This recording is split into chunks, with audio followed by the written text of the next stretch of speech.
What's up, Dream Team? So I have officially finished my family medicine rotation. I believe in the last clip I hadn't taken my family medicine shelf yet, but I've taken it and now I'm relaxing because family medicine was a little bit draining in the sense that it's really like an all-day type of experience. And I know it kind of sounds crazy because all of them are kind of all day, but sometimes you take work home with you. Sometimes you're finishing your notes once clinic is done. It was a lot for the experience. And I needed to decompress before I go into my next rotation, which I will reveal in the next video. But I just want to share with you the importance of making sure you take time to decompress after any experience, whether it's school related, work related, personal, whether it's a good experience, bad experience. You always need to just take a little moment to yourself and breathe before you move on and jump into the next opportunity. So I hope that you all have a great rest of your week. Today is actually November the 1st. What's up, Dream Team? So the last clip you saw was me during my end of my 3rd year clerkship in family medicine. So wow.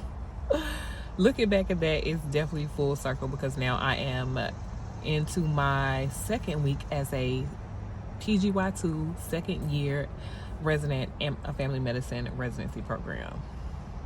Y'all.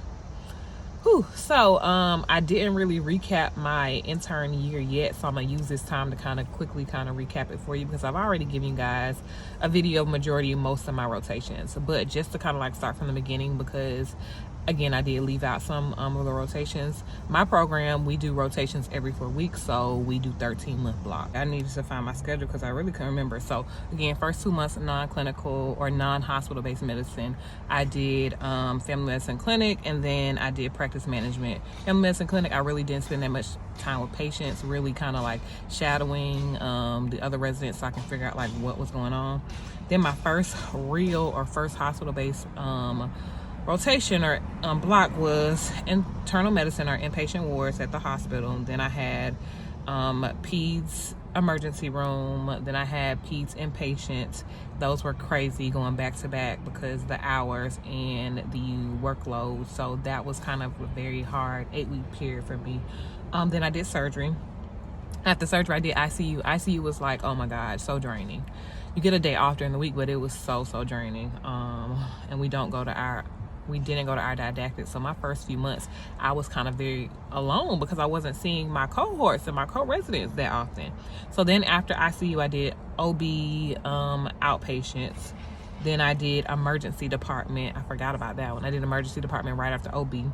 And then after that, I did OB L&D at the hospital. So long hours. Oh my God, thank God I had a vacation during that block.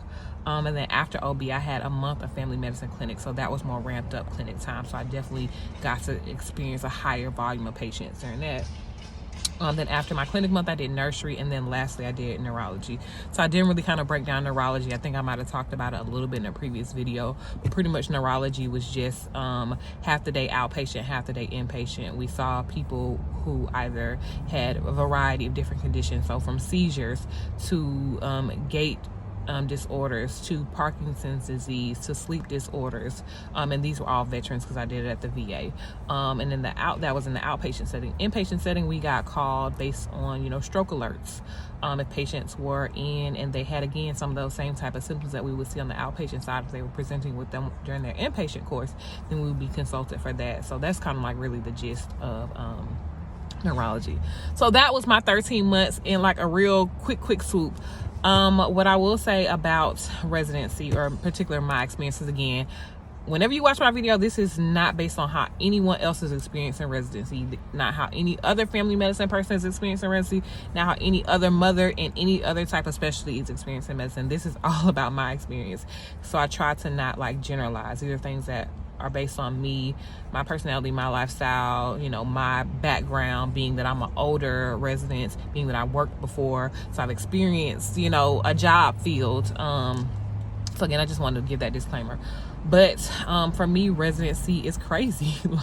I've never had any type of job experience like this, and I probably say this until I get out of residency. There's no other job I've ever worked where they make you do some of the things you do in residency.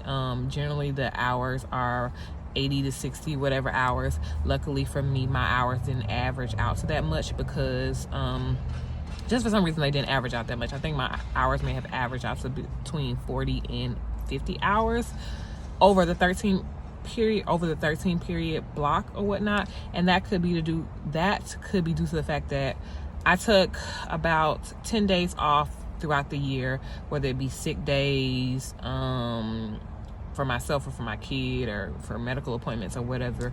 And then our first 2 months, we don't do as much, we don't have as many hours that we do, so that kind of will average into the rest of them, because I was doing about 70 to 80 hours in some of my blocks. So ICU, L&D, yes, they were getting those hours out of me, but to think about it in just a general sense, I had, probably better hours than some of my other than some other residents in other programs. I will say that residency is something else. This year for my program, we have to take step 3. Some people take it the first year. Every program has a different requirement. So that's what I'm in now. I'm in like the studying phases of step 3, trying to make sure that I'm getting my life together in regards to that. And what else can I say? I'm trying to, just give y'all, what questions do y'all have for me about residency? About my experience of residency, being both a non-traditional student and a parent. Like, let me know so I can stop rambling and kind of just tailor it to you guys. Also, please go to my website. Again, I have a nonprofit organization that supports women with children and underserved youth. And then we've also started helping non-traditional students as well that need a little bit of extra assistance. We have apparel, we have mugs, we have notebooks, we have all kind of cute stuff on the website. So please go and support. Also, for people who subscribe to the website, I'm going to be releasing exclusive digital products. So I am going to be releasing a ebook on how to make it through medical school as a non-traditional student, as a mom, things like that, and other great ebooks. And you guys will be the first people to be able to sample those products for free when you're subscribed to the website. So if you haven't subscribed to the website, then do that. Also, I have blogs on there. I used to blog on Blogspot years ago, before I even started with YouTube and all that kind of stuff. So I'm transitioning all of my older blogs that are very helpful to people just about the journey from post-bac to an undergrad and all those things before I actually got into medical school onto my blogs. And also I do have new blog posts on there as well. So make sure that you go to the blog website, look at the blogs. It's a bunch of great information.